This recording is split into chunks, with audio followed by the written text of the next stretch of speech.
పాలకుర్తి మండలం కొత్తపల్లి గ్రామంలో పేదలకు ఇందిరమ్మ ఇళ్ల కోసం సోమవారం రామగుండం ఎమ్మెల్యే ఎంఎస్ రాజ్ ఠాగూర్ ముగ్గు పోశారు. ఈ సందర్భంగా ఎమ్మెల్యే మాట్లాడుతూ పేదల సొంతింటి కల నెరవేరుస్తున్నామని, అర్హులందరికీ ఇందిరమ్మ ఇళ్లు వస్తాయన్నారు. రామగుండం నియోజకవర్గంలో 3500 ఇండ్లు మంజూరు చేశారని, అదనంగా ఇంకో 1000 ఇందిరమ్మ ఇళ్లు మంజూరు చేస్తామని అన్నారు. రేవంత్ రెడ్డి ప్రభుత్వంలో రైతులకు రైతు భరోసా పెట్టుబడి సహాయం ఖాతాల్లో జమ చేయడం జరిగిందన్నారు. రైతన్న కళ్ళల్లో సంతోషం చూడటమే ప్రజాప్రభుత్వం లక్ష్యమన్నారు. గత ప్రభుత్వంలో రైతులు పండించిన పంటలో కూడా తరుగు పెట్టి రైతులు నడ్డి విరిచిందని, టీఆర్ఎస్ ప్రభుత్వం గత నాయకులు అని మండిపడ్డారు. కాంగ్రెస్ ప్రభుత్వం ఏర్పాటు అయిన తర్వాత, తాను ఎమ్మెల్యేగా ఎన్నికైన తర్వాత మన నియోజకవర్గంలో ఎలాంటి తరుగు లేకుండా ధాన్యం కొనుగోలు చేసి రైతన్నల మొహంలో చిరునవ్వు చూశామని తెలిపారు. 10 లక్షలతో కొత్తపల్లిలో హనుమాన్ గుడి కట్టిస్తారని వెల్లడించారు.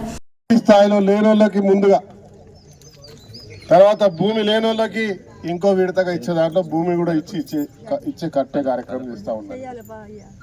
ఎవరెవరికైతే రాలేదో చాలా మంది చెప్తా ఉన్నారు, ఇంకా 10 మందికి రాలేదు.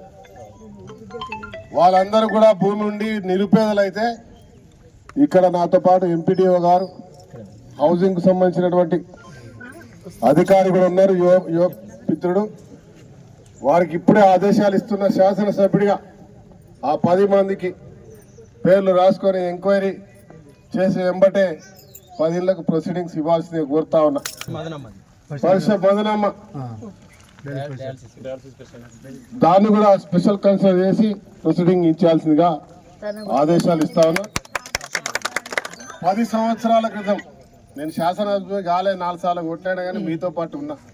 ఆంజనేయ స్వామి గుడి పాలకొమరాల అమ్మ ఆడ టేకు చెట్లు, మామిడి చెట్లు ఉన్నాయి. ఆ రోజు అక్కడ ఎప్పుడు అడిగేది ఆమె, పోయి మా కొడుకు రావాలి బిడ్డ, ఇక్కడ నేను పొలం నాది కొంచెం జాగున్నది ఇచ్చేస్తా, ఈడ గుడి కట్టాలన్నది. 5 లక్షలు వస్తే గుడి అయితే అని చెప్తా ఉన్నాడు మా రమేష్ మాజీ ఎంపీపీ. కానీ నేను 10 లక్షల రూపాయలు ఇస్తా ఉన్నా.